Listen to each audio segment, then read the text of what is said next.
Super heboh, 5 negara bagian Malaysia ingin memerdekakan diri.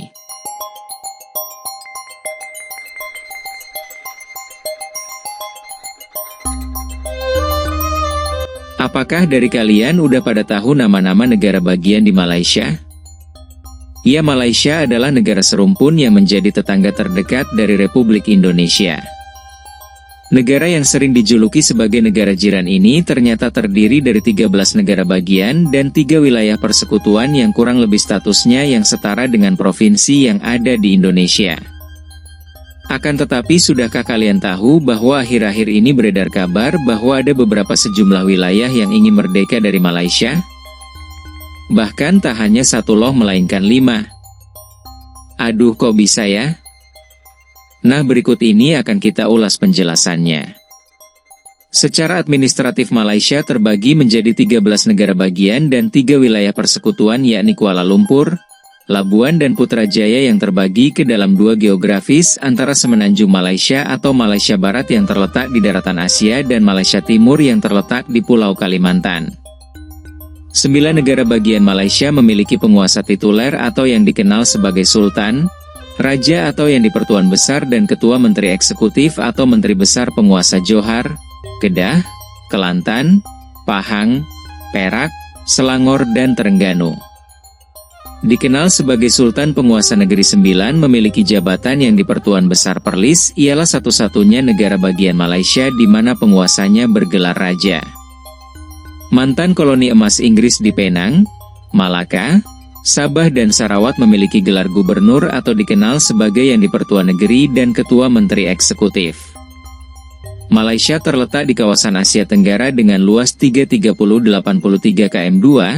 Negara bagian adalah suatu wilayah administrasi tingkat pertama dari suatu negara federal atau negara berserikat. Banyak negara dengan pemerintahan konstitusi federal memiliki wilayah ini yang seringkali disebut negara bagian tanah atau provinsi. Berikut daftar 5 dari 13 negara bagian Malaysia yang ingin memerdekakan diri. 1. Johor Darul Takzim. Terletak di sebelah selatan semenanjung Malaysia dan berbatasan langsung dengan Indonesia, negara Johor memiliki luas wilayah 19.166 km. Johor merupakan negara bagian kelima terbesar di Malaysia. Selain itu, negara bagian ini juga memiliki jumlah penduduk kedua terbesar setelah negara bagian Selangor dan negara bagian ketujuh terpadat di dalam negara. Johor Bahru adalah ibu kota Johor dan kota Iskandar adalah pusat pemerintahan negara bagian ini. Johor Bahru merupakan kota kedua terbesar di Malaysia setelah Kuala Lumpur. Beredar kabar bahwa Johor ini ternyata memang ingin pisah dari Malaysia. Hal ini terbukti dengan adanya sebuah gerakan kemerdekaan yang bernama Johor Independent Association. Asosiasi Johor Merdeka ini dibentuk dengan tujuan untuk mendirikan negara Johor yang terpisah dari Malaysia. Hingga tahun 2020 jumlah penduduk di Johor mencapai 4 juta lebih dan mayoritas dihuni oleh keturunan Melayu, Cina, dan India.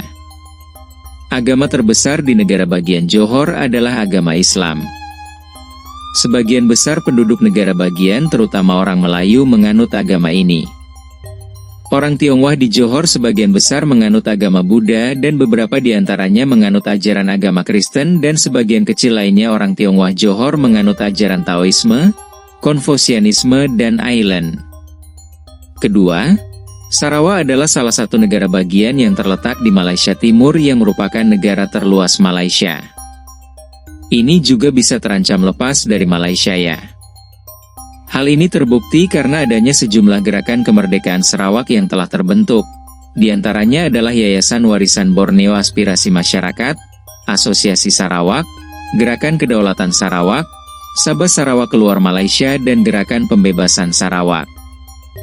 Kemerdekaan Sarawak ini didukung oleh sebuah partai bernama Partai Bumi. Hanyalah Sarawak sendiri mayoritas dihuni oleh penduduk suku Melayu dan Dayak serta berpenduduk 2,9 juta jiwa. Pada tahun 2020 diketahui Sarawak memiliki lebih dari 40 kelompok subetnis yang masing-masing memiliki bahasa, budaya dan gaya hidup khasnya sendiri. Kota-kota besar umumnya ditinggali oleh Melayu, Tionghoa dan sejumlah kecil Dayak Iban yang berpindah. Dari pengalaman mereka untuk mendapatkan pekerjaan, Sarawak menjadi satu-satunya negara bagian di Malaysia di mana mayoritas penduduknya menganut agama Kristen Loh Gengs, yang dimana sensus yang dilakukan oleh Malaysia pada tahun 2020 adalah 50,11%. Ketiga, Sabah adalah negara bagian kedua terbesar di Malaysia setelah Sarawak. Sama juga berbatasan dengan Provinsi Kalimantan Utara Indonesia di selatan. Ibu kota negara bagian ini adalah kota Kinabalu. Sabah sering disebut sebagai negeri di bawah Bayu, sebuah frasa yang digunakan oleh pelaut pada masa lalu untuk menggambarkan daratan di selatan memiliki keberagaman etnis yang lebih beragam dibandingkan beberapa negara bagian di Malaysia. Data pada sensus Malaysia tahun 2020, etnis Bumiputera merupakan etnis mayoritas di Sabah seperti orang Kadazan atau Dusun Bajau dan Melayu. Kemudian selebihnya adalah orang Buruk dan Bumiputera lainnya. Warga negara asing atau bukan warga Malaysia di Sabah 23,71% dari seluruh penduduknya. Pada tahun 2020, agama Islam merupakan agama terbesar di Sabah dengan jumlah pengikut mencapai 69,59%. Pada tahun 2020 agama ini dianut oleh orang Melayu dan Bumiputera lainnya. Agama-agama lain yang dianut di Sabah adalah Kristen, umumnya dianut warga Bumiputera dan Tionghoa, kemudian agama Hindu terutama di kalangan kaum India. Buddha terutama di kalangan orang Tionghoa. Selain Sarawak, negara bagian Sabah juga berpotensi untuk siap merdeka atau lepas dari Malaysia. Di negara bagian berpenduduk 3,4 juta jiwa penduduk ini terdapat sebuah gerakan kemerdekaan terkenal yang telah terbentuk. Salah satunya adalah Gerakan Sabah Keluar Malaysia atau GSM. 4. Pelabuhan Labuan merupakan sebuah wilayah persekutuan di Malaysia. Pulau Labuan mempunyai luas 68 km persegi. Pulau Labuhan terletak sekitar 10 km dari pantai Sabah dan 2,5 jam penerbangan dari Kuala Lumpur dan 5 menit perjalanan dengan kapal laut ke Pulau Papat. Pulau Labuan telah ditetapkan sebagai pusat keuangan lepas pantai dan pelabuhan bebas cukai. Labuan mempunyai pelabuhan yang dalam dan besar, yang merupakan sumber asal namanya pelabuhan atau labuhan. Dengan jumlah penduduk hampir 100.000 jiwa pada tahun 2020, jika sampai lepas maka tentunya wilayah Malaysia bagian timur hanya akan menyisakan Labuan sendiri, yang akan berpotensi untuk menentukan nasibnya sendiri karena terpisah sangat jauh dari Malaysia Barat. Diketahui data pada sensus Malaysia tahun 2020, etnis Bumiputera merupakan etnis mayoritas di Labuan. Kemudian selebihnya orang Kadazan atau Dusun Bajaurut, Jawa, India dan warga negara asing. Berikut adalah besaran penduduk Labuan berdasarkan etnis menurut data sensus Malaysia tahun 2020. Agama Islam merupakan agama terbesar di Labuan dengan jumlah pengikut mencapai 77,23%. Tahun 2020 agama ini dianut oleh orang Melayu dan sebagian masyarakat India. Agama-agama lain yang dianut di Labuan adalah Kristen, umumnya dianut warga Bumiputera dan Tionghoa. Kemudian agama Hindu terutama di kalangan kaum India, Buddha terutama di kalangan orang Tionghoa.